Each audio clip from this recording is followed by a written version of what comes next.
የቀድሞ ፍቅረኛውን ለሰርጉ መጋበዝ ምን ያህል አደገኛ እንደሆነ ማርከስ ቶርን አላሰበም ነበር። ማያን የጋበዛት በንቀት ተሞልቶ እርሷን ለመጉዳትና አዲሱን ህይወቱን ለማሳየት ነበር። ነገር ግን ማያ ከሶስት ልጆቿ ጋር ወደ አዳራሹ በምትገባበት ቅጽበት ድግሱ ወደ መቃብር ዝምታ ተቀየረ። አባታችን እሱ ነው የሚለው የልጆቹ ድምጽ አዳራሹን ሲያናውጠው ማርከስ በገዛ ሰርጉ ላይ ለታላቅ ውርደት ተዳረገ። ማርከስ በማያ ላይ የፈጸመው በደል እንዴት ወደ ራሱ እንደተመለሰና ማያ ይዛ የመጣችው አስደንጋጭ ሚስጥር ሲጋለጥ ምን እንደተፈጠረ የሚያሳየውን ይህን ልብ አንጠልጣይ ታሪክ እስከ መጨረሻው ተከታተሉት። ሰላም ውድ ቤተሰቦቻችን እንደምን አላችሁ? ዛሬም በቆንጆ ታሪክ ተመልሰን መጥተናል። ታሪኩን ከመጀመራችን በፊት ግን እስኪ ከየት ሆናችሁ እየተከታተላችሁት እንደሆነ ኮሜንት ላይ ጻፉልን። የሁላችሁንም ማወቅ እንፈልጋለን። ያላችሁበትን ሀገር አለም የከተማችሁን ስም ጻፉልን። እንደዚሁም አሁን ይህንን ታሪክ እያዳመጣችሁ ባለበት ሰዓት በእናንተ ሀገር የሰዓት አቆጣጠር ስንት ሰዓትም እንደሆነ ጻፉልን። ውድ ቤተሰቦቻችን አንዲት የደግነት ተግባር የሰውን ህይወት ትቀይራለች ብላችሁ የምታምኑ ከሆነ ላይክ አድርጋችሁ ጀምሩት። ምክንያቱም የእናንተ አንድ ላይክ ለቻናላችን እድገት ትልቅ ዋጋ አለው። እንደዚህ አይነት ታሪኮችን መስማት የሚያስደስታችሁ ከሆነ ደግሞ ሰብስክራይብ በማድረግ እንዲሁም የደወል ምልክቱን በመጫን ቤተሰባችንን ተቀላቀሉ። አሁን በቀጥታ ወደ ዛሬው ታሪካችን እንመለስ። የሰርጉ እንግዶች በቦታቸው ላይ ነበሩ። ከሰማይ የመጣው ድምጽ ሁሉም ሰው ወደ ላይ እንዲያይ አደረገ። አንድ የሚያምር አውሮፕላን በቶርን ግቢ ላይ ወረደ እና ማንም ምን እየተፈጠረ እንዳለ ከመረዳቱ በፊት ማያ ጆርዳን ከሶስት ልጆቿ ጋር ወጣች። ሙዚቃው ቆመ። ሙሽራይቱ ደነዘዘች።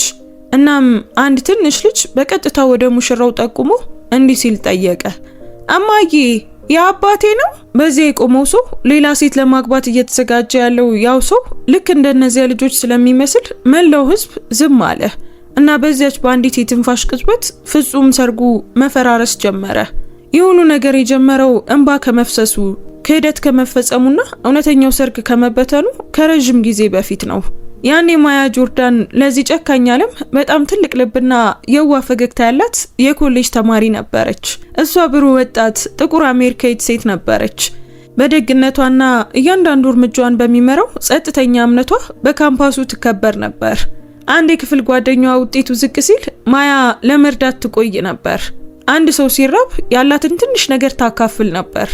አንድ ሰው ተስፋ የመቁረጥ ስሜት ሲሰማው ተስፋን ወደ ውስጥ የመለሰችለት ማያ ነበረች። ማርከስ ቶርን ወደ ህይወቷ የመጣው በዚህ መንገድ ነው። ማርከስ ወደ ክፍል በገባ ቁጥር ሰዎች ያስተውሉት የነበረው ነገር ሁሉ ነበረው። እሱ ከሀብታምና ከተከበረ ቤተሰብ የመጣ የተማረ፣ የተራቀቀ እና በተፈጥሮ በራስ መተማመን ያለው ቆንጆ ጥቁር ወጣት ነበር። ለስኬት የተፈጠረ ሰው ይመስል ይንቀሳቀስ ነበር። ነገር ግን በውበቱና በውድ ልብሶቹ ስር ማርከስ በዙሪያው ያለውን ጫና ለመቋቋም እየታገለ ነበር። ውጤቱ እየቀነሰ ነው። ኩራቱ ተጎድቶ ነበር እና በህይወቱ ለመጀመሪያ ጊዜ የወደፊት እጣ ፋንታውን ዋስትና ያለው አይመስልም ነበር። ማያ ማንም በማያየው ጊዜ ያንን ጎኑን ታየው ነበር። እንዲያጠና ለመርዳት እንድትችል እስከ ምሽት ድረስ ትቆይ ነበር። ማቆም ሲፈልግ ታበረታታው ነበር። በአንድ ወቅት መውደቅ ማለት ለህይወት መውደቅ ማለት እንዳልሆነ ታስታውሰው ነበር እና ቀስ በቀስ ወዳጅነቱ ወደ ጥልቅ ነገር ተቀየረ። ማርከስ በሷ ላይ መደገፍ ጀመረ። ከዚያም መውደድ ጀመረ። ከማንም በላይ አምንብሃለሁ አለችው አንድ ምሽት በቤተ መጽሐፍ ውስጥ ማያ በለስላሳ ፈገግታ እያየችው። ያ የሆነው ደግሞ ምን እንደምትሆን ስለምመለከት ነው እና ማርከስ እጇን ይዞ መለሰ። እንግዲያውስ ያንን ሰው ሲሆን ከጎኔ እንድትሆኝ ይፈልጋለሁ። እነዚህ ቃላት በልብ ውስጥ ጠልቀው ገብተዋል። ከነሱ ብዙም ሳይርቅ ሁሉንም ነገር የሚያስተውል ምንም ባይናገርም እንኳን አንድ ሌላ ተማሪ ነበር። ስሙ አንድሬ ላውሰን ይባላል። እሱ ጸጥ ያለ ቁም ነገረኛ፣ አስተዋይና ከሚያሳየው በላይ ብዙ ሸክም የተሸከመ የስኮላርሺፕ ተማሪ ነበር። እሱ የመጣው ገንዘብ ካላቸው ቤተሰቦች አይደለም። እሱ የመጣው ከትግል ነው እና በአንድ ወሳኝ ሴሚስተር ሁሉንም ነገር ሊያጣ ሲል ማያ ጣልቃ ገብታ ትምህርቱን እንዲያጠናቅቅ ረድታው ነበር። አንድሬ ያንን ነገር ፈጽሞ አልረሳውም። ደግነቷን አልረሳውም። እሱ ዝም ብሎ ከበስተጀርባ ሆኖ እያየ አመስጋኝ ሆኖ ቀረ። ወራት እያለፉ ሲሄዱ ማያና ማርከስ የማይነጣጠሉ ሆኑ። ስለ ወደፊት ጊዜ በድፍረት ይናገር ነበር። አብረው ቤት እንደሚገነቡ እንደሚጋቡ ተናገረ። አንድ ቀን በትልቅ ቤት ውስጥ ልጆች ሲሮጡ እንደሚኖሩ ተናገረ። ስዕሉን በጣም ግልጽ በሆነ መንገድ ስለሳለላት ማያ በሱ ህይወት ውስጥ ቦታ እንዳላት መጠየቅ አቆመች። እሷ ቀድሞውኑ ቦታ እንዳላት ታምን ነበር። ነገር ግን ሁሉም ሰው ደስተኛ አልነበረም። የመጀመሪያው ማስጠንቀቂያ የመጣው በማርከስ እናት ዲያና ቶርን በኩል ነው። ዲያና መደብን፣ ምስልንና የቤተሰብ ቅርጽን ከምንም ነገር በላይ የምታስቀድም የተራቀቀች ስለታም ሴት ነበረች። ለመጀመሪያ ጊዜ ማያን ስታገኛት በትህትና ፈገግ ብላለች። ነገር ግን ሙቀቱ አይኖቿን አልነካም። ማያን በጥንቃቄ ተመለከተቻት። እንደ ድብቅ ፈተና የሚሰማቸውን ጣፋጭ ጥያቄዎች ጠየቀች። ማያ ክፍሉን ለቃ ስትወጣ የዲያና ዝምታ ከቃላት በላይ ተናግሯል። እሷ ጥሩ ናት ስትል ዲያና አንድ ጊዜ ለማርከስ ተናገረች። ግን ጥሩ መሆን ማለት ተስማሚ መሆን ማለት አይደለም። ማርከስ አቃለለው፣ ሳቀ። በኋላ ላይ የማያን ግንባር ስሙ ምንም እንዳትጨነቅ ነገራት። አሁንም ማያ በፍቅር ውስጥ ስትጠልቅ ዲያና በዝምታና በጥርጣሬ እየተመለከተች ቆመች እና አንድ ምሽት እጁን በማያ ትከሻ ላይ አድርጎና ድምፁ በተረጋገጠ ስሜት ተሞልቶ ማርከስ ወደ አይኖቿ እየተመለከተ እንዲህ አለ። በጣም በቅርቡ ቤተሰባችንን መገንባት መጀመር ፈልጋለሁ። የማያ ልብ በደስታ ተሞላ። ነገር ግን ከክፍሉ ማዶ ዲያና ቶርን ምንም አልተናገረችም። እሷ ዝም ብላ ተመለከተች። በዚያ ዝምታ ውስጥ የመጀመሪያው ስንጥቅ ቀድሞውኑ ተጀምሮ ነበር። ከዛ ዝምተኛ ማስጠንቀቂያ ጥቂት ዓመታት በኋላ ማያ በጣም የምታምነው የፍቅር ታሪክ በተጠበቀው ክብደት መለወጥ ጀመረ። ኮሌጅ ተጠናቀቀ። ማርከስ ቶርን ፈተናዎችን ለማለፍ የሚታገል ወጣት አልነበረም። ሁሉም ሰው ከሱ በሚጠብቀው በተራቀቀ ህይወት ውስጥ ገብቷል። በቶርን የንግድ ዓለም ውስጥ ሰርቷል። በራስ መተማመንን እንደ ሁለተኛ ቆዳ ለብሷል እና ስለ ጋብቻ ከመቼውም ጊዜ በበለጠ በድፍረት ተናገረ። ለውጭው ዓለም እሱና ማያ ጆርዳን ለዘላለም የተጣመሩ ይመስሉ ነበር እና ለተወሰነ ጊዜ ማያ ያንን ታምን ነበር። ቦታዎችን ጎበኙ። ስለ ተሳትፎ ቀናት ተነጋገሩ። በራት ጊዜ ስለ ህፃናት ስም እያነሱ ሳቁ። ማርከስ አሁንም አጠገቡ አስቀምጧት የተረጋጉ ቃል ኪዳኖችን ይገባላታል። ነገር ግን ከዚህ ሁሉ ጀርባ አንድ ድምጽ የበለጠ እየተጫነ ነበር። ዲያና ቶርን አጀንዳዋን መደበቅ አቆመች። የልጅ ልጆችን ትፈልግ ነበር። እናም በፍጥነት ነበር የምትፈልገው። ለሷ ጋብቻ ስለ ፍቅር ብቻ አልነበረም። ስለ ዘር፣ ስለ ቅርስ፣ ስለ ምስል፣ ስለ ቁጥጥር ነበር። ፍቅር ጥሩ ነው አለች ዲያና በአንድ ምሽት በሚያምር የመመገቢያ ክፍሏ። ነገር ግን ቤተሰቡ በውጤት ላይ መገንባት አለበት። ማያ በእነዚያ ቃላት ውስጥ ያለው ውጋት ተሰማት። ማርከስም ሰማው። ነገር ግን እናቱን ከማስቆም ይልቅ መቀመጫው ላይ ተንቀሳቀሰ። አይኑን አዞረ። ከዚያም ሁሉንም ነገር የለወጠው ፈተና መጣ። ከዲያና በተደረገበት ጫና ማርከስና ማያ ከጋብቻ በፊት የመውለድ ምርመራ ለማድረግ ተስማሙ። ተግባራዊ፣ አስተዋይ እና ኃላፊነት የሚሰማው ሰው ውሳኔ ነው ብለው አሰቡ። ዲያና የጠረጠረችው በዚህ መንገድ ነበር። ነገር ግን የግል ሕክምና እርምጃ መሆን ያለበት ነገር ብዙም ሳይቆይ የስሜታዊ ውድቀት በር ሆነ። የዶክተሩ ቢሮ ቀዝቃዛ፣ በጣም ብሩህ፣ ዝምተኛ ነበር። የመጀመሪያው ውጤት ማርከስን በከፍተኛ ሁኔታ መታው። የወንድ የዘር ፍሬ ብዛቱ ዝቅተኛ ነበር እና በዚህ ሁኔታ ልጅ ማግኘት አስቸጋሪ ነበር። የማይቻል ሳይሆን ጊዜ፣ ትዕግስት፣ ምናልባትም ሕክምና ይጠይቅ ነበር። የማርከስ ፊት ተለወጠ። ማያ የምታውቀው በራስ መተማመን ያለው ሰው እዚያ ቀዘቀዘ። ኩራቱ መደበቅ በማይችለው ቦታ ተጎዳ። ማያ ወዲያውኑ እጁን ለመያዝ ዘረጋች። ይህንን አብረን እንጋፈጠዋለን የኔ ውድ። ነገር ግን ስብሰባው አልተጠናቀቀም ነበር። ዶክተሩ ማያም የራሷ የሆነ ችግር እንዳለባት ገለጸ። የእርግዝናዋ መንገድም አስቸጋሪ ሊሆን ይችላል አለ። ክፍሉ ጸጥ አለ። ወደ እርስ በርስ ሊያቀራርባቸው የሚገባው ነገር በመካከላቸው ባለው ክፍተት ውስጥ ፍርሃትን መደገፍ ጀመረ። ወደ እርስ በርሳቸው ሊያቀራርባቸው የሚገባው ነገር በመካከላቸው ባለው ክፍተት ውስጥ ፍርሃትን መግፋት ጀመረ። መጀመሪያ ላይ ማያ ወደ ቤት እንደሚሄዱ፣ እንደሚጸልዩ፣ እንደሚያለቅሱና በዚያ ውስጥ እርስ በርስ እንደሚተቃቀፉ አሰበች። ይልቁኑ ዲያና ምርመራውን ወደ መሳሪያ ቀየረችው። በግል ማያን በዚያው በተራቀቀ ጭካኔ ያዘቻት። የቶርን ሰው ደህንነት ይፈልጋል አለች ዲያና። የቤተሰቡን መስመር መጠበቅ የማትችል ሴት ስጋት ናት። ማያ በድንጋጤ ተመለከተቻት። ዶክተሩ ሁለታችንም ፈተናዎች ሊገጥሙን እንደሚችሉ ተናግሯል። ዲያና አገጯን አነሳች። ይህ ሲፈርስ የሚወቀሰው ልጅ አይሆንም። ያ የውርደት መሳሪያ ነበር። ማርከስ ቀስ በቀስ ተለወጠ። ቀዝቃዛ ሆነ። አንዴ በሷ ላይ ተደግፎ የነበረው ሰው አሁን ከሷ ተገለለ። እሷን መከላከል ሙሉ በሙሉ አቆመ እና አንድ ምሽት ከህመም ከጫና ከረጅም ጊዜ በኋላ በተደረገ ክርክር ማርከስ በአንድ አረፍተ ነገር ልቧን ሰበረው። ልጆች ባትሰጪኝስ ማያ? ክፍሉ እንደተከፈተ ተሰማው። ማያ ከፊት ለፊቷ ያለውን ሰው እንደማታውቀው ሆና ተመለከተችው። አጠገብሽ ቆምኩኝ አለች በሹክሹክታ። እና ይሄንን ነው የምትይኝ? ነገር ግን ማርከስ ቃላቱን መልሶ ከመውሰዱ በፊት ዲያና ጣልቃ ገብታ ነገሩን አባባሰችው። አይኖቿ ቀዝቃዛዎች ነበሩ። ድምጿ የተረጋጋ ነበር። ምናልባት ተጨማሪ ዓመታትን ከማባከን አሁን መሄዱ የተሻለ ነው። የማያ ፊት ተሸበሸበ። እንቧ በፍጥነት መውረድ ጀመረ እና ትልቁ ቁስል ምርመራው አልነበረም። ይህ ነበር ሊያጽናናት የነበረው ሰው ሊያጠፋት የነበረው ሰው ሆኗል። በእንባ በተሞሉ አይኖቿ እጆቿ እየተንቀጠቀጡ ማያ የቶርንን ቤት ለቃ ወጣች እና በዚህ ጊዜ ማንም አላስቆማትም። ማያ ጆርዳን የቶርንን ቤት ለቃ በወጣች ማግስት ዓለም ለህመሙ አልቆመም። ያ ጨካኙ ክፍል ነበር። መኪኖች አሁንም ይንቀሳቀሳሉ፣ ስልኮች አሁንም ይደወላሉ፣ ሰዎች የሆነ ቦታ ላይ ይስቁ ነበር። ነገር ግን ለማያ ሁሉ ነገር የተሰበረና የቆመ ነበር። ግንኙነትን ብቻ አላጣችም፣ የተገባላትን የወደፊት ተስፋም አጣች። አልተሟገተችም፣ አልጸለየችም። በሙሉ ልቧ የወደደችው ሰው ፍርሃትና ኩራት ከታማኝነት የበለጠ እንዲናገሩ ብቻ ፈቀደች። ስለዚህ ማያ በጸጥታ ጠፋች። ማርከስ ሊፈልጋት የሚችላቸውን ቦታዎች ለቃ ወጣች። የድሮ ጥሪዎችን መመለሷን አቆመች። ከከተማዋ በሌላኛው ጫፍ ትንሽ አፓርታማ ተከራየች እና ህይወቷን በዝምታ እንደገና ለመገንባት ሞከረች። አንዳንድ ቀናት በመስኮቷ አጠገብ ተቀምጣ ትጸልይ ነበር።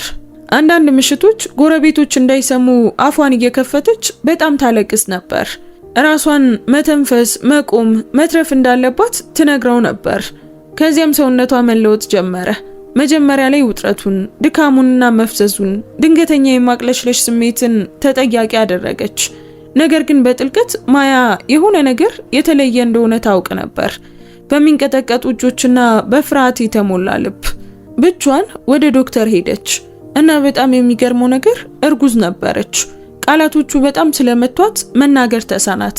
ለአንድ ረዥም ቅጽበት ማያ ዝም ብላ ተመለከተች። እንባ በዓይኖቿ ዙሪያ ተሰበሰበ። የማርከስ ጨካኝ አረፍተ ነገር ትዝታዋ ውስጥ አስተጋባ። ልጆች ባትሰጪኝስ ማያ? እና አሁን የሆነውን ነገር ስታይ የምትለው ነገር አጣች። ከተቀበለችው ከዛ ውርደት በኋላ በቂ እንዳልሆነች እንዲሰማት ከተደረገች በኋላ ድንጋጤው አላበቃም። ሁለተኛው ምርመራ የማይቻል የሚመስለውን ነገር አረጋገጠ። ማያ አንድ ሕፃን ብቻ አልነበረም የያዘችው፣ 3 ልጆችን ተሸክማ ነበር። ማያ እዚያው ቢሮ ውስጥ ተሰባበረች። ፊቷን ሸፍና ከቃላት በላይ ጥልቅ ከሆነው ቦታ በሚመጣው አይነት ደስታ እያለቀሰች ነበር። ፊቷን ሸፍና ከቃላት በላይ ጥልቅ ከሆነው ቦታ በሚመጣው አይነት ለቅሶ እያነባች ነበር። ደስተኛ ስላልነበረች አይደለም፣ ሕፃናቱን ስላልፈለገችም አይደለም። ነገር ግን ተአምሩ ከልብ ስብራት በኋላ ስለመጣ ነው። በረከቱ ከደረሰባት ጭካኔ ለመጠበቅ ዘግይቶ ደርሶ ነበር። ይህ እንዴት ሊሆን ይችላል? አለች በእንባ እየተናነቀች። ዶክተሯ በእርጋታ ተናገረች። ነገር ግን ማያ በደንብ አልሰማቻትም ነበር። አይምሯ እየተሽከረከረ ነበር። ብቻዋን ነበረች። እርጉዝ ሴት 3 ልጆችን እንደተሸከመች ያወቀች እና አባቱ በውርደት እንድትወጣ የፈቀደላት ያው ሰው ነበር። ከቀናት በኋላ አሁንም በሐዘን የተለወጠችው ማያ ከፋርማሲው ወጣች። እጇ የወረቀት ቦርሳና በሌላኛው ደግሞ ፍርሃት ይዞ ነበር። በጭንቀትና በማቅለሽለሽ ተዳክማ ቀስ ብላ ተንቀሳቀሰች። እይቷ ለአንድ ሰኮንድ ደብዘዝ አለ። ዳርቻው ላይ ልትወድቅ ቀረች። ጥቁሩ የቅንጦት መኪና ቆመ። የኋላው በር ተከፈተ። ማያ ለዓመታት ያላየችው ሰው ወጣ። አንድሬ ላውሰን። እሱ ከኮሌጅ እንደነበረው ጸጥተኛው የስኮላርሺፕ ተማሪ አልነበረም። ጊዜ ቀይሮታል። አሁን እሱ የተረጋጋ፣ አስገዳጅ መገኘት ያለው፣ በተዘጋጀ ቀላልነት የለበሰና ሀብት ሊገዛ የማይችለው አይነት ዲሲፕሊንን የተሸከመ ኃይለኛ ጥቁር ቢሊዮነር ሆኖ ነበር። ነገር ግን አይኖቹ ያው ነበሩ፣ ቋሚ፣ አስተዋይና ደግ ነበሩ። ማያ አለ ደንግጦ። ቀና ብላ ተመለከተችው። አንድሬ? አንድ እይታ የሆነ ነገር እንደተሳሳተ ነገረው። ፊቷ ነጭ ሆኖ ነበር። እጆቿ ይንቀጠቀጣሉ። ነገር ግን ፈገግቷ አይኖቿ ጋር አይደርስም ነበር። አልገፋፋትም፣ አላስፈራራትም። እሱ በቀላሉ ወደሷ ቀረብ አለ። አንቺ ጥሩ ሁኔታ ላይ ያለሽ አይመስለኝም ማያ፣ እባክሽ እንድረዳሽ ፍቀጂልኝ። ማያ ቀና አለች። ኩራት በህመሟ ውስጥ ጨመረ። ደህና ነኝ። የአንድሬ ድምጽ ለሰለሰ። አይ ደህና እንኳን አይደለሽም። የእውነት የያዘችውን ግድግዳ ሰበረው። እንድትቀመጥ ወሰዳት። ውሃ ገዛላት። አተነፋፈሷ እስኪረጋጋ ድረስ ጠበቀ እና እርጉዝ እንደሆነችና ብቻዋን እንደሆነች ሲያውቅ ፊቱ ላይ የሆነ ነገር ተለወጠ። ፍርድ አይደለም፣ ርህራሄም አይደለም፣ ግን ጥልቅ ስጋት። ይህንን ብቻሽን መሸከም የለብሽም አለ በእርጋታ። ማያ የራቀችውን ሰው መመልከት አሳፈራት። እኔ ምጽዋት አልፈልግም። አንድሬ ራሱን ነቀነቀ።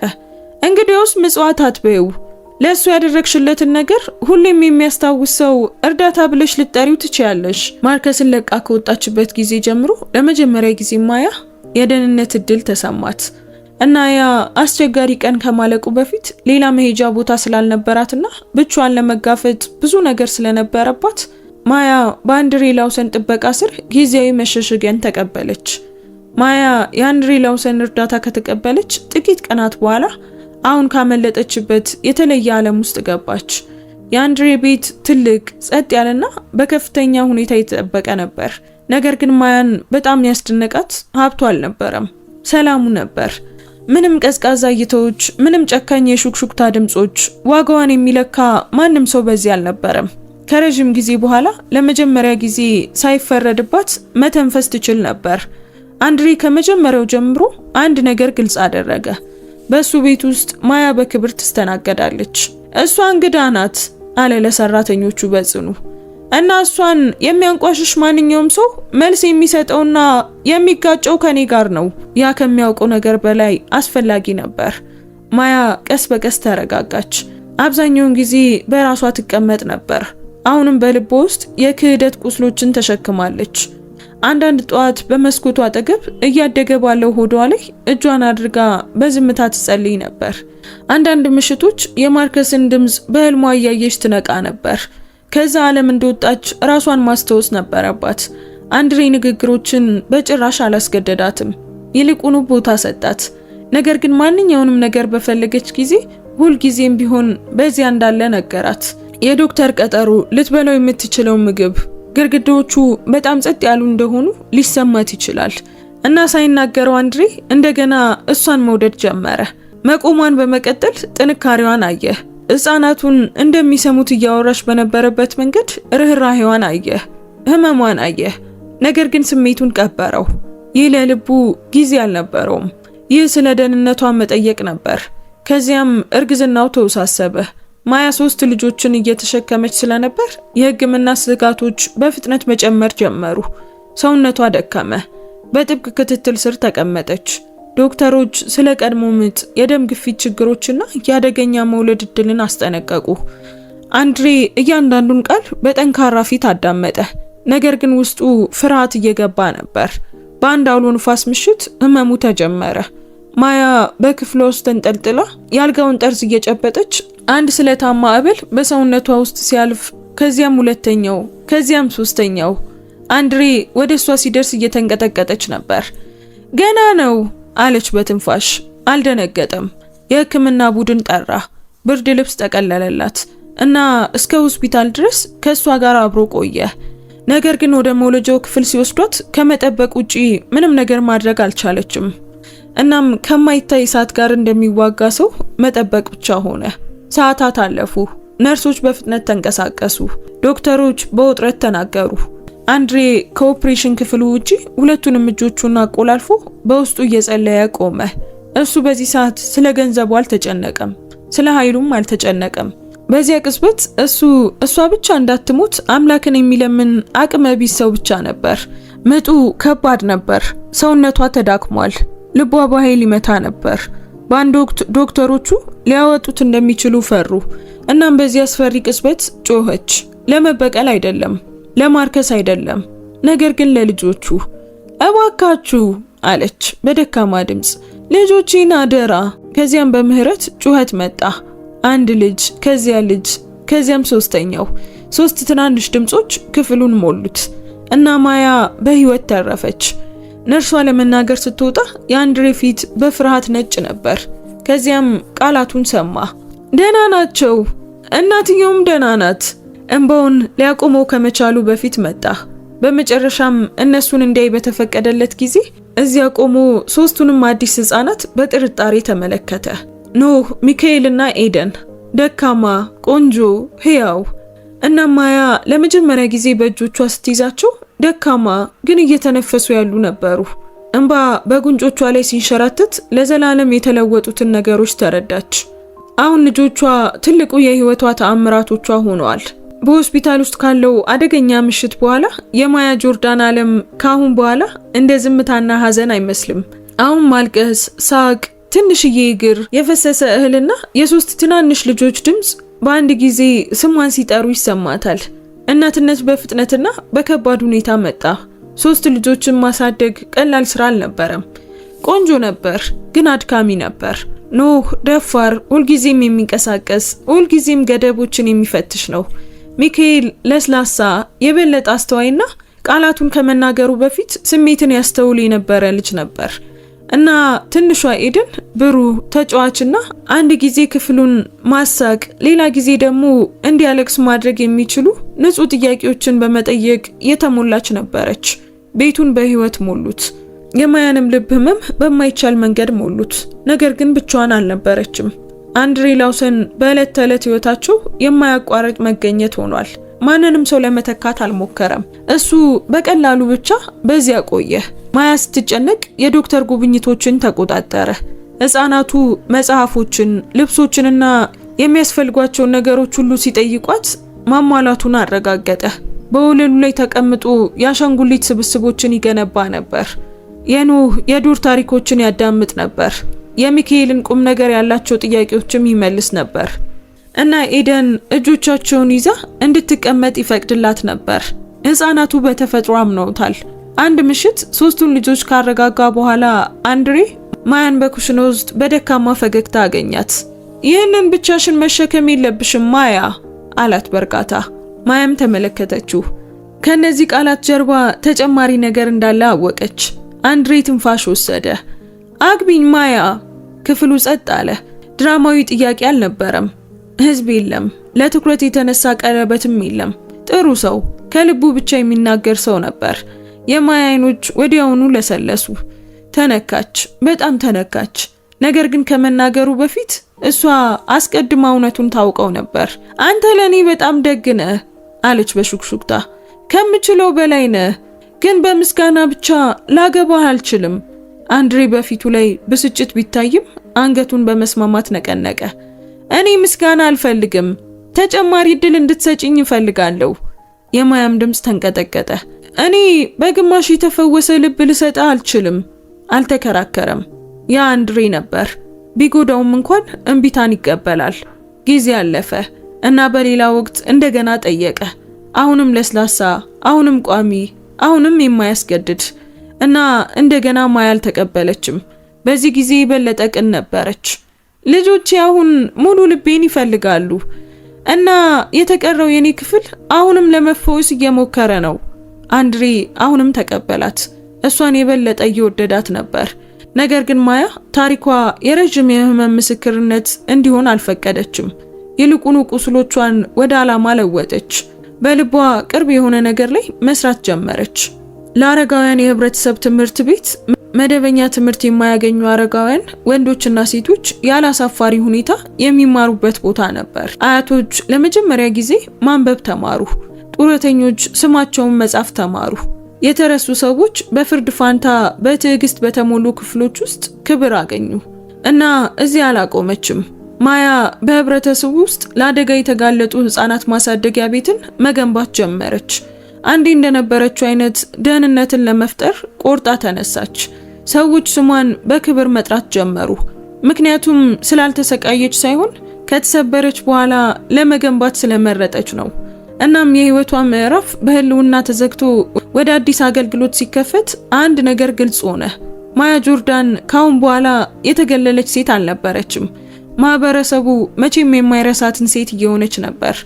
ማያ ጆርዳን በዓላማ የተሞላ ህይወት ስትገነባ ማርከስ ቶርን ከውጪ ፍጹም የሚመስል ነገር ግን በውስጡ ባዶ የሆነ ህይወትን እየገነባ ነበር። በዚህ ጊዜ ማያን እንድትሄድ ከተዋት አመታት አልፈው ነበር። ማርከስ ቤተሰቡ ሁል ጊዜ በሚያስቡት ዓለም ውስጥ ሙሉ በሙሉ ገብቷል። የተራቀቀ የተሳካለትና ሰዎች ሁሉ ነገር እንዳለው እንዲያስቡ በሚያደርግ የሀብት አይነት የተከበበ ነበር። ልብሶቹ ይበልጥ የሚያምሩ፣ መርሃ ግብሩ ይበልጥ የተሟላ ነበር። ስሙ አሁን የበለጠ ተጽዕኖ ፈጣሪ ነበር። ነገር ግን ከዛ ንጹህ ምስል በስተጀርባ ስሜታዊ የሆነ ሜካኒካል የሆነ ሰው ነበር።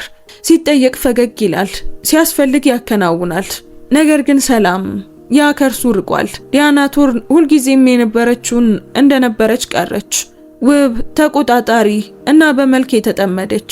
ማርከስ ሙሉ በሙሉ እንዲቀጥልና ያለፈውን እንዲቀብር ከመቼውም ጊዜ በላይ ገፋችሁ። በአሮጌ ስህተቶች ውስጥ መኖር አንችልም አለችው አንድ ምሽት። የቶርን ቤተሰብ ያገግማል፣ አይቀመጥም። ስለዚህም ማርከስ የሚጠበቀውን አደረገ። ከሲሞን ቫንስ ጋር ከባድ ግንኙነት ጀመረ። ከላቁና ከፍተኛ ትስስር ካላቸው ቤተሰቦች የመጣች የተራቀቀች ጥቁር አሜሪካዊት ሴት ነበረች። ሲሞን ቆንጆ፣ የተዋበች፣ የተማረችና ዲያና በማንኛውም ክፍል ውስጥ በኩራት ልታስተዋውቃት የምትችላት አይነት ሴት ነበረች። ለለጋሾች እንዴት እንደምትናገር፣ ለካሜሮች እንዴት እንደምትስቅ እና ፍጹም ቁጥጥር የተደረገበትን ነገር እንዴት እንደምታንቀሳቅስ በሚገባ ታውቅ ነበር። በወረቀት ላይ እሷ እንደ ማርከስ ያለ ሰው ሊፈልገው የሚገባው ሁሉ ነበረች እና ለተወሰነ ጊዜ ግንኙነታቸው ሁሉንም ሰው አስደምሟል። ዝግጅቶች ላይ አብረው ተገኝተዋል። ጎን ለጎን ቆመው ሲታዩ ኃይለኛ ይመስሉ ነበር። ምስሎቻቸው በማህበራዊ ክበቦች ውስጥ ስለ እውነት፣ ቅርስና እና ከሚቀጥለው ታላቅ የቶርን ህብረት መግለጫዎች ጋር አብረው ታዩ። ነገር ግን በግል የሆነ ነገር ጠፍቷል። ንግግሮቻቸው ብዙውን ጊዜ ከሙቀት ይልቅ ጥንቃቄ የተሞላባቸው ነበሩ። ኬሚስትሪያቸው በህዝብ ፊት በዝምታ ከነበረው በተሻለ ይታይ ነበር። ሲሞን ጨካኝ አልነበረችም፣ ነገር ግን ጥንቃቄ የተሞላባት ነበረች። ማርከስ በአካል ቢኖርም በስሜት ግን ሌላ ቦታ ነበር። አሁንም በጫና ውስጥ ጥያቄ አቀረበ። ጊዜው እንደደረሰ ለራሱ ነገረው። ወደፊት ለመራመድ ጊዜው አሁን ነው ብሎ አሰበ። የጎዳትን ሴት ማሰብ ለማቆም ጊዜው አሁን ነው። ቤተሰቡ እንደገና እንደሚጠብቀው አይነት ሰው ለመሆን ጊዜው አሁን ነው። ሲሞንም እሺ አለች እና ተሳትፎ በታላቅ ድምጽ ተከበረ። ነገር ግን ከትዕይንቱ በስተጀርባ አንድ አሮጌ ቁስል በጸጥታ ተመለሰ። ማርከስ በአንድ ወቅት ለማምለጥ የሞከረው የመውለድ ችግር ፈጽሞ አልጠፋም ነበር። የወንድ የዘር ፍሬው ዝቅተኛ መሆን አሁንም እውነት ነበር። ምክንያቱም አሁን ማርከስ ለራሱ መዋሸት አልቻለም። ፍርሃትን ወደ ውቀሳ በፍጥነት እንዴት እንደለወጠው በትክክል ያስታውሳል። እሷን የጎዳት ምሽት የማያን ፊት ያስታውሰዋል፣ እንባዋን ያስታውሰዋል እና ለመጀመሪያ ጊዜ በጥልቅ ያሳፈረውን እውነታ መጋፈጥ ነበረበት። ማያን ያለ አግባብ ፈርዶባታል። እሷ ብቻዋን መሸከም ያልነበረባትን ህመም እንድትሸከም አድርጓታል። ያ ግንዛቤ በየሄደበት ይከተለው ነበር። ከሲሞን ጋር በሚግባቡበት ጊዜ የእሷን የተራቀቀ ርቀት ከማያ ሙቀት ጋር ሲያወዳድረው ይገኝ ነበር። በጸጥታ ጊዜያት ደካማ በነበረበት ጊዜ ማያ የምታበረታታበትን መንገድ ያስታውሳል። ለመቅበር በጣም የሞከራቸው ነገሮች እንኳን እንደገና መነሳት ጀመሩ። ሳቅና ከኮሌጅ ቤተ መጻሕፍት ውጪ ያለ ትዝታ። ዲያና ለውጡን አይታ ወዲያውኑ ዘጋችሁ። አሮጌ ቁስሎችን አትክፈት ስትል በቁጣ አስጠነቀቀችው። የሆነው አንዴ ሆኗል። ነገር ግን ሰዎች ዝምታን ስለጠየቁ ብቻ አሮጌ ቁስሎች ተቀብረው አይቀሩም። አንድ ምሽት ሁሉም ሰው ወደ መኝታ ከሄደ ከረጅም ጊዜ በኋላ ማርከስ ብቻውን በቢሮ ውስጥ የኮሌጅ ዘመን የድሮ ፎቶዎችን ይዞ ቆመ። በውስጡ ማያ ከጎኑ ሆና ትስቃለች። በተስፋ ተሞልታ ነበር። ልቧን የሰበረው ሰውን ከመሆኑ ከረጅም ጊዜ በፊት እና ያንን የተረሳ ያለፈውን ጊዜ ቁራጭ ሲመለከት ማርከስ በመጨረሻም ከራሱ እንኳን ሊደብቀው የነበረውን ነገር አምኗል። እሷን ፈጽሞ አልረሳትም ነበር እና ስለ ወደፊት ጊዜ የሚደረጉ ውይይቶች ይበልጥ አሳሳቢ ሲሆኑ ሌላ የሚያም እውነት ወጣ። ሲሞንም የመውለድ ችግር ነበረባት። በድንገት በአንድ ወቅት በማያ ያጋጠመው አይነት ውጥረት አሁንም በዚህ አዲስ ግንኙነት ውስጥም ነበር። በዚህ ጊዜ ብቻ እውነታው ይበልጥ መታው። ማርከስ ፈጽሞ ያረሳትን ሴት መንፈስ ሲታገል በማያና በቤተሰቦቿ በኩል ያለው ህይወት ለአመታት ሲፈራት የነበረችው ጥያቄ በመጨረሻም እስከምትመጣ ድረስ ወደፊት መጓዙን ቀጥሏል። በዚያን ጊዜ ኖህ፣ ሚካኤልና ኤደን በቀላል መልሶችና በመኝታ ጊዜ እቅፍ ብቻ የሚዘናጉ አልነበሩም። አሁን አድገዋል። ይበልጥ አዋቂ፣ ይበልጥ አስተዋይ ሆነዋል። ነገሮችን ያያሉ። አዋቂዎች እንደማያዳምጡ ሲያስቡ እነሱ ግን ያዳምጡ ነበር እና ቀስ በቀስ በቤታቸው ውስጥ ያለው ጸጥተኛ መቅረት በአይምሯቸው ውስጥ ቅርጽ መያዝ ጀምሯል። በትንንሽ አፍታዎች ተጀመረ። በትምህርት ቤት አባቶች ዝግጅቶች ላይ ሲታዩ፣ ቦርሳ ሲሸከሙ፣ በዝግጅቶች ላይ ሲያጨበጭቡ፣ የጫማ ማሰሪያን ለማሰር ሲንበረከኩና ልጆችን በእጆቻቸው ሲያነሱ አይተዋል። በቤተ ክርስቲያን፣ በሌሎች ቤተሰቦች በተሟላ ረድፍ ሲቀመጡ እናቶችንና አባቶች አብረው አይተዋል። በማህበረሰብ ስብሰባዎች ላይ የክፍል ጓደኞቻቸው አባዬ እየመጣ ነው ወይም አባዬ እኮ ይሄን አስተማረኝ ሲሉ ሰምተዋል። ሶስቱ ልጆች መጀመሪያ ላይ ምንም አላሉም ነበር። ነገር ግን ልጆች የሚጎድለውን ነገር ስም ከመስጠታቸው በፊት ለረጅም ጊዜ ዝም ብለው ያስተውላሉ። ኖህ ለመጀመሪያ ጊዜ ተናገረው። በተፈጥሮ ድፍረት በደረት ውስጥ ለረጅም ጊዜ ከግራ መጋባት ጋር መቀመጥ አይወድም ነበር። አንድ ቀን ከትምህርት ቤት በኋላ ቦርሳውን በሩ ጋር ጥሎ እንዲህ ሲል ጠየቀ። እማዬ፣ ለምን ሁሉም ሰው በትምህርት ቤት ላይ አባት አለው፣ እኛ ግን የለንም? ክፍሉ ጸጥ አለ። ለአዋቂዎች ትምህርት ማዕከል ወረቀቶችን ትለይ የነበረችው ማያ በአንድ እጇ ጠረጴዛው ላይ ደርቃ ቀረች። መልስ ከመስጠቷ በፊት ሚካኤል በእርጋታ ጣልቃ ገባ። ድምፁ ትንሽ ነበር፣ ነገር ግን ያነሳ አሳማሚ አልነበረም። አባታችን የሆነ ቦታ ሄዷል እና ኤደን ልጅ ብቻ ልትሸከመው በምትችለው ንጹህ ታማኝነት ወደ እናቷ ቀና ብላ እዚህ እንዳለን ያውቃል እማዬ ስትል ጠየቀች። እና ያ ጥያቄ ማያን የቀድሞ ቁስሏ እንደተከፈተው ሁሉ መታት። ለአንድ ቅጽበት ፈጽሞ መናገር አልቻለችም። ፊታቸውን ተመለከተች።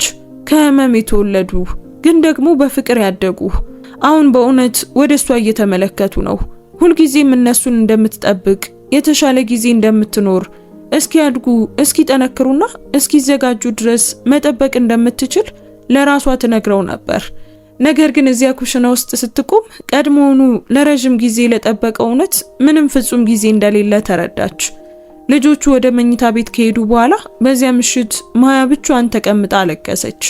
በጸጥታ አለቀሰች።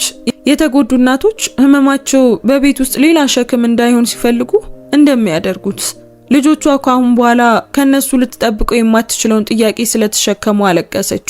ዝምታ እንደ ጥበቃ ሆኖ መሰማቱን ስላቆመ አለቀሰች። በማግስቱ ጧት ሌላ አስቸጋሪ ጊዜ መጣ። አንድሬ ላውሰን ለወላጅ አልባ ህፃናት ፕሮጀክት ቁርስና አቅርቦቶችን ይዞ ቀደም ብሎ መጥቶ ነበር። ልጆቹ ሁል ጊዜ እንደሚያደርጉት ወደሱ ሮጡ። ነገር ግን በዚህ ጊዜ ጉልበቱ ተለወጠ። ኖህ እጆቹን አጣመረ። ሚካኤል እርግጠኛ አለመሆን ታየበት። ኤደን ከአንድሬ ጎን ቆመች። ከዚያም ክፍሉን እንደገና ዝም ያሰኘውን ጥያቄ ጠየቀች። አጎቴ አንድሬ አለች በእርጋታ፣ አንተ አባታችን ነህ እንዴ? የአንድሬ አገላለጽ ወዲያውኑ ተለወጠ። ከነሱ ጋር የአይን ደረጃ እንዲሆን ተንበረከከ። ነገሮችን ቀላል ለማድረግ ሊዋሽ ይችል ነበር። የሆነ ነገር ሊናገርና እውነቱን ማዘግየት ይችል ነበር። ነገር ግን እነሱን በጣም ያከብራቸው ነበር። እናም አይ አለ በለስላሳ ድምጽ፣ እኔ አባታችሁ አይደለሁም፣ ግን በጣም ወዳችኋለሁ። ሚካኤል ወደ ታች ተመለከተ። የኖህ መንጋጋ ጠበበ። ኤደን በጣም የሚጨነቅ ሰው ለምን በልባቸው ውስጥ ላለው ጥያቄ መልስ እንደማይሰጥ ለመረዳት እንደምትሞክር ሁሉ አይኗን ብልጭ ድርግም አደረገች። ማያ እዚያ ቆማ በቅጽበቱ በርህራሄ ተሰባበረች። ያኔ ነበር እውነቱ ከእንግዲህ መቀበር እንደማይችል ያወቀችው። በዚያ ምሽት ከጸሎትና በራሷ ልብ ውስጥ ከረጅም ትግል በኋላ ማያ ለዓመታት የተቃወመችውን ውሳኔ ወሰነች። ምንም ያህል አሳማሚ ቢሆንም ልጆቹ ከየት እንደመጡ የማወቅ መብት ነበራቸው እና መስኮቱን ወደ ጥልቅ ምሽት ስትመለከት ማያ ጆርዳን ለመትረፍ ብዙ ጊዜ ያሳለፈችበትን ያለፈውን የራሷን ህይወት ለመጋፈጥ ራሷን ማዘጋጀት ጀመረች። በሚቀጥለው ሳምንት ማያ ጆርዳን ለመጨረሻ ጊዜ ሲያሰቃያት የነበረውን ውሳኔ ወሰነች። ልጆቹ ማርከስ ቶርንን እንዲያዩ ተወስዳቸዋለች። ለመለመን ያለፈውን ለመከታተል አይደለም፣ አሮጌ ፍቅርን እንደገና ለመክፈትም አይደለም። እያደረገች የነበረው ለኖህ፣ ለሚካኤልና ለኤደን መልስ ለሚገባቸው 3 ልቦች ነበር። አሁንም የዓላማ በደረቷ ውስጥ ቋሚ ቢሆንም ጉዞ ግን ከባድ ነበር። አንድ ስብሰባ ሁሉንም ነገር ሊለውጥ እንደሚችል ታውቃለች። ሊፈውስ ይችላል፣ ሊያጠፋም ደግሞ ይችላል። ሁለቱንም በአንድ ጊዜ ማድረግ ይችላል። አንድሬ ምን እንደወሰነች ሲያውቅ ህመሙ ከመቀበሩ በፊት ፊቱ ላይ ታየ፣ ግን አልተከራከረም። ሁልጊዜም የሚያደርገው ያንን ነበር። ከራሱ ምቾት ይልቅ ሰላሟን መረጠ። እንግዲያውስ በክብር መሄድ አለብሽ አለ በሹክሹክታ።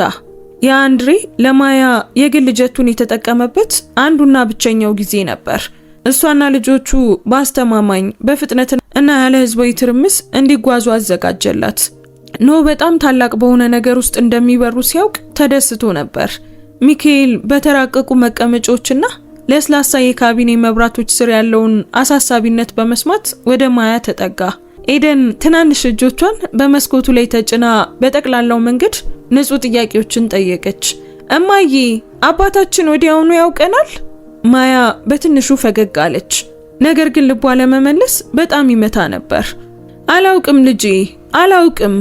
የማታውቀው ነገር ግን ማንም የማያውቀው እየተካሄደ ወዳለው አውሎ ንፋስ መብረራቸውን ነበር። በዚያው ቀን የማርከስ ቶርን ከሲሞን ቫንስ ጋር ያለው ሰርግ በመካሄድ ላይ ነበር። የቶርን ግቢ በቅንጦት ተሸፍኗል። ነጭ አበቦች መተላለፊያውን ሸፍነውታል። ሙዚቃ በአየሩ ላይ እየተንሳፈፈ ነው። ውድ ልብስ የለበሱ እንግዶች ለካሜራዎች ፈገግ አሉ እና በሻምፓይን ላይ በሹክሹክታ ተነጋገሩ። ዲያና ቶርን በመጨረሻ እንዳረጋገጠችው የምታምንበትን ድል እንደምትጠብቅ ንግስት በህዝቡ መካከል ትንቀሳቀሳለች። ሲሞን በተራቀቀ ሁኔታ ለብሳ ቆማለች። በጣም አስደናቂ ነበረች። በይፋ የማያን ቦታ የምትይዝ ሴት ለመሆን ተዘጋጅታ ነበር እና ማርከስ ከርቀት ፍጹም ይመስል ነበር። ነገር ግን በውስጡ ምንም አይነት እረፍት አልነበረውም። በተዘጋጀው ልብስ ውስጥ እንኳን ሁሉም ሰው ቢመለከትም ማንም ሊገልጸው የማይችለው ጥንካሬ በውስጡ ነበር። መንፈሱ አእምሮ ገና ያልተጋፈጠውን ነገር እንደሚያውቅ ይመስል ነበር። ከዚያም ስነ ስርዓቱ ከመጀመሩ በፊት ቆመ። በፊተኛው በሮች ላይ ድንገተኛ ብጥብጥ ራሶችን አዞረ። ሰራተኞች ሮጡ፣ እንግዶች ማጉረምረም ጀመሩ እና ከጥቂት ጊዜ በኋላ ማያ ጆርዳን ከ3 ልጆች ጋር ወደ እይታ መጣች። ዝምታና ድንጋጤ ተስፋፋ። ማያ ቀና ብላ ቆመች። በቀላል ክብር ለብሳ ልቧ በፍጥነት ቢመታም እንኳን የተረጋጋች ነበረች። ኖህ፣ ሚካኤልና ኤደን በጉጉት እየተመለከቱ በአቅራቢያው ቆሙ። በመጀመሪያ እንግዶቹ ያልተጠበቀች ስለነበረች ብቻ ተመለከቱ። ከዚያም እንደገና ሲያዩ መመላለሱ በክፍሉ የተሰበሰበውን ሰው ሁሉ መታው። መንጋጋ፣ የአይን ስብስብ፣ የፈገግታ ቅርጽ፣ ሹክሹክታው እየጠነከረ ሄደ። እነዚያ ልጆች ቁጭ ማርከስን ይመስላሉ። የሲሞን አገላለጽ መጀመሪያ ተለወጠ። ግራ መጋባት፣ ከዚያ አለማመን፣ ከዚያም ውርደት። ቀስ ብላ ወደ ማርከስ ዞረች። እሱ ፊቱ ገርጥቶ ነበር። ልጆቹ በዙሪያቸው ያለውን ሙሉ ፍንዳታ ሳይረዱ ሳያስቡት ነገሩን አባባሱት። ኖህ ቀጥታ ወደፊት ጠቆመ። እማዬ ያ ነው? ሚካኤል ማርከስን ተመለከተ። ከዚያም ተኮሳተረ። ለምንድነው እኛን የሚመስለው? እና ትንሿ ኤደን ከሁሉም ግልጽ በሆነ ድምጽ መላውን ስነ ስርዓት የሰበረ የሚመስለውን ጥያቄ ጠየቀች። እኛ ልንፈልገው የመጣነው አባታችን ይህ ነው? ሰርጉ በዚያ ቅጽበት ተሰባበረ። ሲሞን እውነታው ራሷን እንደመታት ሁሉ ወደ ኋላ ተመለሰች። እንግዶች አሁን በግልጽ ማጉረምረም ጀምረዋል። ካሜራዎች ዝቅ አሉ። ፈገግታዎች ጠፉ። ማርከስ እንደ በረዶ ቆሞ በዓለም ላይ ምንም ውሸት ሊያድነው በማይችል መልኩ ልክ እሱን የሚመስሉትን 3 ልጆች ተመለከተ። ከዚያ ዲያና በግልጽ አየቻቸው እና ሁሉንም ነገር ተረዳች። ማያን እንደ ተገቢ ያልሆነ ሰው ያሰናበተቻት ሴት አሁን እርሷ በውጭ እንድትጣል የረዳችው ተአምር ሕያው ማስረጃን ይዛ ፊት ለፊት ቆማለች። ውርደቱ በአንድ ጊዜ ብቻ መታት። ህዝባዊ፣ ጨካኝ፣ ሊካድ የማይችል። ደረቷን ይዛ እየተንገዳገደች በህዝቡ ፊት ወደቀች። ጩኸት ተነሳ። ሰዎች ወደፊት ሮጡ። ሙዚቃው ተቋረጠ። ስነ ስርዓቱ ወደ ንጹህ ትርምስ ተለወጠ እና በዚያ መሃል ማርከስ ማያንና እሱ በአንድ ወቅት ውድቅ ያደረገውን ቤተሰብ ከፊቱ ቆሞ ከመመልከት በቀር ሌላ ምንም ነገር ማድረግ አልቻለም። ሰርጉ ከተበላሸ በኋላ ባሉት ሰዓታት ውስጥ የቶርን ግቢ እንደ ክብረ በዓል ቦታ ይመስል ነበር። ለረጅም ጊዜ የዘገየ እውነት ትዕይንት ይመስል ነበር። እንግዶች ወሬ ይዘው በቡድን ወጡ። አበቦቹ አሁንም እዚያው ነበሩ። ነገር ግን ደስታው ጠፍቷል። ሙዚቃው ቆሟል። ካሜራዎቹም ሄደዋል። አየሩ እንኳን የተለየ ነበር። በውርደት፣ በቁጣና በመዘዝ የተሞላ። ዲያና ቶርን ለሕክምና ወደ ውስጥ ተወስዳለች እና ስለ መልክ በጣም የምትጨነቀው ቤተሰብ አሁን እነዚያን ገጽታዎች በእውነተኛ ጊዜ ሲፈርሱ እየተመለከተች ነበር። እናም በዚህ ውድመት መሃል ማርከስ ቶርን ነበር። ለዚህ ምንም ንግግር አልነበረውም፣ ምንም ለስላሳ ማብራሪያ፣ ምንም የተራቀቀ መከላከያ። ማያ ጆርዳን እና ፊታቸው የራሱን የሚያንጸባርቁት 3 ልጆቹ የሚታዩበት ጨካኝ እይታ ብቻ ነበር። ሲሞን ዝምታውን የሰበረችው የመጀመሪያዋ ነበረች። ወደ ማርከስ ቀስ ብላ ዞረች። የሰርግ ልብሷ አሁንም ሳይነካ ድምጿ በቁጣ እየተንቀጠቀጠ በውሸት ወደ መተላለፊያው እንዲሄድ ፈቀድክ ሲሞን? አይ። አይኖቿ በእንባ ተሞሉ። ነገር ግን አቋሟ ጠንካራ ሆኖ ቀረ። ይህንን ማብራራት አልችልም፣ ዛሬ ማድረግ አልችልም። ከዚያም ማያን ልጆቹንና በመጨረሻም ማርከስን በንዴት ተመለከተች። ከጭካኔ ሳይሆን ከውርደት የመጣ ይህ ምንም ይሁን ምን ይህንን ነገር መቀጠል አልፈልግም። እና ልክ እንደዛ ሲሞን ጨረሰች። ከሰርጉ ከግንኙነቱና ከጥቂት ሰዓታት በፊት በታላቅ ድምጽ ከተገለጸው የወደፊት ተስፋ ወጣች። ቤተሰቦቿ በፍጥነት ተከተሏት እና በዚህ ማርከስ ሙሉ እንደሆነ ሲያስመስል የነበረውን ህይወት አጣ። ነገር ግን ሲሞንን ማጣት ጥልቅ ህመም አልነበረም። ጥልቁ ህመም ወደ ልጆቹ ለመቅረብ ሲሞክርና ወደ ኋላ ሲመለሱ መጣ። ኖ መጀመሪያ ተንቀሳቀሰ። ሳያስበው ራሱን በማያና በእህትና ወንድሙ ፊት አስቀመጠ። ፊቱ በጥርጣሬ ጠንካራ ሆኖ ነበር። አትቅረብ። ሚካኤል ማርከስን በተጎዱ አይኖች ተመለከተው። በእውነት አባታችን ከሆንክ አንተ የት ነበርክ? እና ትንሿ ኢድን በሰርጉ ላይ በጣም ንጹህ ጥያቄ ጠየቀችው።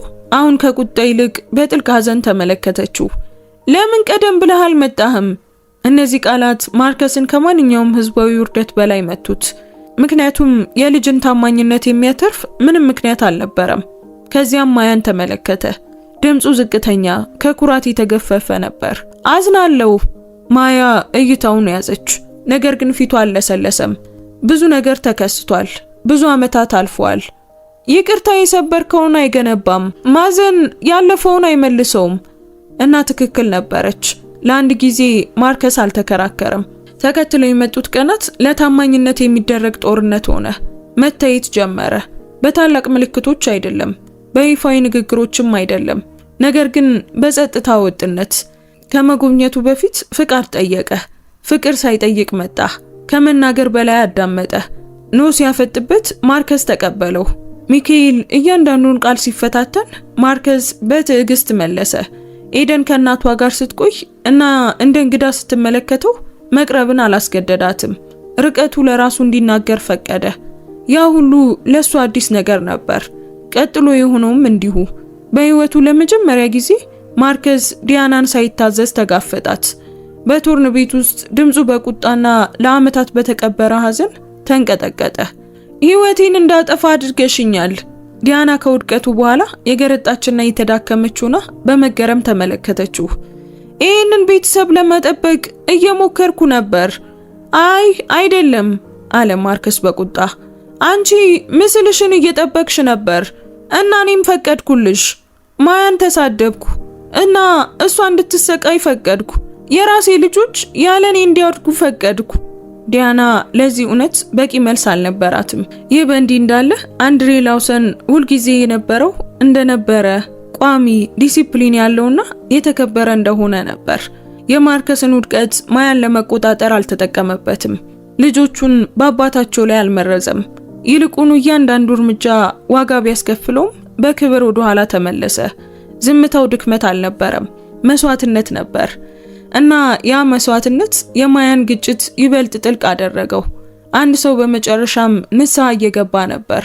ሌላው ደግሞ ሁልጊዜም ታማኝነትን አሳይቷል። አሁንም ማርከስ መመለሱን ቀጠለ። ምክንያቱም ይቅርታ ስለተደረገለት አይደለም፣ ልጆቹ ስለተቀበሉትም አይደለም፣ ነገር ግን አንድ የሚያምና ቀላል ነገር ስለተረዳ ነው። አባትነት በአንድ ቀን ሊጠይቀው የሚችለው ማዕረግ አልነበረም፣ ማግኘት ያለበት እምነት ነበር። እናም በዚያ መራር ምዕራፍ መጨረሻ ላይ ኩራቱ ጠፍቶና ያለፈው ታሪኩ ተጋልጦ ማርከስ አንድ ጸጥ ያለ ውሳኔን አደረገ። ማንም በቶሎ ይቅርታን ባይሰጠውም መሞከሩን ይቀጥላል። ማርከስ ቶርን መሞከርን ከመረጠ በኋላ በነበሩት ሳምንታት ውስጥ የሆነ ነገር ቀስ በቀስ መለወጥ ጀመረ። በአንድ ጊዜ አይደለም፣ እንደ ተአምር ከሰማይ እንደወደቀም አይደለም፣ ነገር ግን እንደ ጠንካራ ልብ በአንድ ቅን ቅጽበት ነበር። መታየቱን ቀጠለ። ያ ሁሉንም ነገር የለወጠው ነገር ነው። ንግግሮች ገንዘብ አይደሉም፣ ጥፋተኝነትም አይደለም፣ መገኘት ብቻ ነበር። ማርከስ ሲመጣ እንደሚመጣ ይናገራል። እነሱን ለመቆጣጠር አይሞክርም። በአስቸጋሪ ዝምታ ውስጥ ይቀመጣል። ኖህ በአስቸጋሪ ጥያቄዎች ሲፈትነው ያዳምጣል። ሚካኤል እያንዳንዱን ቃል አሁንም ማረጋገጫ እንደሚያስፈልገው ሲይዝ በትዕግስት ይቆያል እና ከኢደን ጋር ከሁሉም በላይ ጥልቅ ትምህርቶችን ተማረ። ምክንያቱም ስሜቷን ከቁጣ በስተጀርባ አትደብቅም ነበር። በዚያ ሰፊ የሚፈልጉ አይኖች ተመለከተችውና አዋቂ ወንዶች ለመመለስ የሚታገሉትን ነገሮች ጠየቀች። አንድ ቀን ከሰዓት በኋላ ልጆቹን በትምህርት ቤት ፕሮጀክት ሲረዳ ራሷን አዘንብላ እንዲህ አለችው፣ አሁን የምትወደን ከሆነ እንደገና አጠፋም ማለት ነው? ክፍሉ ጸጥ አለ። ማርከስ ምራቁን ዋጠ። በእጁ የነበረውን ወረቀት አስቀምጦ በታማኝነት መለሰ፣ አልጠፋም፣ ቀድሞውኑ ብዙ አጥቻለሁ እና እንደገና መጥፋትን አልመርጥም። በዚህ ጊዜ ልጆቹ ትንሽ የበለጠ አመኑት። ፈውስ የመጣው በዚህ መንገድ ነው። ትንሽ ደካማ ግን እውነተኛ። ኖህ በግልጽ ለመለስለስ የመጨረሻው ነበር። ህመሙ ወደ መከላከያነት ተቀይሮ ነበር እና ያንን መከላከያ በማያና በእህቶቹ ዙሪያ እንደ ትጥቅ ለበሰው። ነገር ግን ኖህ እንኳን የሚያየውን ነገር ችላ ማለት አልቻለም። ማርከስ ተመለሰ። ዝርዝሮችን ያስታውሳል፣ ያዳምጣል፣ ሳይከላከል ይቅርታን ይጠይቃል። እነሱን ለማስደመም መሞከር አቁሟል እና እነርሱን ለመረዳት መሞከር ጀምሯል። ሚካኤልም አስተዋለው። እንደነበረው ጸጥ ብሎ ለውጦቹን ማንም ከመናገሩ በፊት አያቸው። ማርከስ ካሁን በኋላ እንደሚጠይቅ ሰው እንዳልተንቀሳቀሰ አየ። ቦታ ለማግኘት እንደሚሞክር ሰው ነበር። እናም ግድግዳውን የሰበረው ቅጽበት መጣ። በማያ በጥንቃቄ በተዘጋጀ የቤተሰብ ጉዞ ወቅት አንድ ቀላል አደጋ በመካከላቸው ያለውን አየር ለወጠው። ኤደን ተንገዳግዳ ሁሉንም ሰው በሚያስፈራ ሁኔታ ወደቀች። ማያ ከመንቀሳቀሷ በፊት ማርከስ እዚያ ነበር። በእርጋታ አነሳት፣ ጉልበቶቿን ፈተሸ። ፊቱ በንጹህ ፍርሃትና እንክብካቤ ተሞልቶ ልክ አንድ ውድ ነገርን ለማጣት እንደፈራባት አቅፎ ያዛት። ኤደን ለአንድ ቅጽበት ብቻ እያለቀሰች ወደሱ ተጠጋች። ከዚያም በእጆቹ ውስጥ ተረጋጋች። ኖህ አየው፣ ሚካኤልም አየው፣ ማያም አየችው እና የሆነ ነገር በሁሉም ውስጥ ተረጋጋ። በኋላ በዚያ ምሽት ልጆቹ ማርከስ በጣም ቀደም ብሎ እንደሚጠብቀው ያልደፈረውን እርምጃ ወሰዱ። ድራማዊ ወይም ጮክ ያለ አልነበረም፣ ነገር ግን ሁሉም ነገር ነበር። ተቀበሉት። ፍጹም አይደለም፣ ያለ ትዝታም አይደለም፣ ነገር ግን በቅንነት። ካሁን በኋላ ከተበላሸ ሰርግ የመጣ እንግዳ አልነበረም። ካሁን በኋላ እሱ አባታቸው ነበር። ጉድለት ያለበት ዘግይቶ የመጣ ነገር ግን አሁን እዚህ ያለ። ማርከስ ከዚያ በኋላ በግሉ አለቀሰ። ተቀባይነትን ስላገኘ አይደለም፣ ነገር ግን በአንድ ወቅት የጣለውን ነገር እንደተሰጠው ስለሚያውቅ ነው። ማያንም ከዚያ በኋላ እንደገና ይቅርታ ጠየቃት። በዚህ ጊዜ ልቧን በጉልበት ለመመለስ ምንም ሙከራ አልነበረም። ጎድቼሻለሁ አለ በለስላሳ ድምጽ፣ እና እሱን ፈጽሞ መመለስ አልችልም። እንድትረሺው እየጠየቅኩሽ አይደለም። እነሱንና አንቺን ከመቼውም ጊዜ በላይ መንከባከብ እፈልጋለሁ። ማያ በድምጽ ውስጥ ያለውን ቅንነት ሰማች። ነገር ግን የመጨረሻ ውሳኔዋ ስለ ጥፋተኝነት፣ ታሪክ ወይም ጫና አልነበረም። ጥልቅ ጸሎት፣ ማሰላሰልና ሁለቱንም ወንዶች በጥንቃቄ ከተመለከተች በኋላ መጣች። ምክንያቱም አንድሬ ላውሰንም በዚያ ነበር። ጊዜው ሲደርስ አንድሬ በፍቅር ውስጥ ያለ ሰው ሊያደርገው የሚችለውን በጣም ከባድና ንጹህ ነገር አደረገ። ለዓመታት የጠበቃትን ያከበራትንና በጸጥታ የወደዳትን ማያን ተመለከተ እና ከማንኛውም የዕዳ ስሜት አራቃት። እውነተኛ ፍቅር አያጠምድም አለ በለስላሳ ድምጽ። ሰላምሽ ሌላ ቦታ ቢመራሽ አሁንም ያንን ያንቺን ሰላም እፈልገዋለሁ። የአንድ አረፍተ ነገር ከመቼውም ጊዜ በበለጠ እውነተኛ ባህሪውን አሳየ። በመጨረሻ ማያ አሳማሚ ውሳኔ ላይ ደረሰች። በእውነት ላይ ተመስርታ ነበር፣ በኃላፊነትና ልቧ በመጨረሻ ሊያርፍበት በሚችለው ቦታ ላይ። ፈውስን፣ የቤተሰብ መመለስንና ልጆቿ አሁን የሚፈልጉትን የወደፊት እጣ ፋንታን የሚያከብር መንገድ መረጠች። ያ የቸልተኝነት ውሳኔ አልነበረም፣ የአዋቂ ሴት ውሳኔ ነበር። የጸሎትም መልስ ነበር እና ህይወት መጓዙን ቀጠለ። የማያ አረጋውያን ትምህርት ቤት ብዙ አረጋውያንን በመመዝገብ ብዙ ህይወት በመለወጥና ተጨማሪ ክብር በመመለስ ተስፋፍቷል። ወላጅ አልባ ህፃናት ማሳደጊያው ሙሉ በሙሉ ተከፍቷል። በማህበረሰብ ውስጥ ለአደጋ የተጋለጡ ህፃናት መሸሸጊያ ሆኗል። በህመም የጀመረው አሁን ዓላማ ሆኗል። በውድቀት የጀመረው አገልግሎት ሆኗል። ዲያና ቶርን ኩራቷ ያስከተለውን ውድመት ለመጋፈጥ ተገዳ ነበር። በጣም ዘግይታም ቢሆን ትምህርት አገኘች። ነገር ግን ቢሆንም ተማረች። ፍቅር የሌለበት ምስል መላውን ቤተሰብ ሊያጠፋ እንደሚችል አወቀች። ማርከስ አባትነት በደም ብቻ እንደማይረጋገጥ ተማረ። በመገኘት፣ በንስሐ፣ በትዕግስትና በቁርጠኝነት ይረጋገጣል። እና ልጆቹ ኖህ፣ ሚካኤልና ኤደን ታሪኩን የጨረሱት በልባቸው ውስጥ የአባት አልባነት የጸጥታ ህመምን ሳይሸከሙ ነው። የመጨረሻው ትምህርት ግልጽና የማይረሳ ነበር። ሰውን ፈጽሞ በምርመራ አትቀንሱ። ኩራት ከፍቅር በላይ እንዲናገር አትፍቀዱ። እና የተበላሸ የመጀመሪያ የተባረከ መጨረሻ ሊሆን እንደማይችል ፈጽሞ አትገምቱ። ይህ ታሪክ የሚያስተምረን ነገር ቀላል ይመስላል፣ ግን ኃይለኛ ነው። ሰውን በህይወቱ በጣም በሚያም ወቅት አትፍረዱ።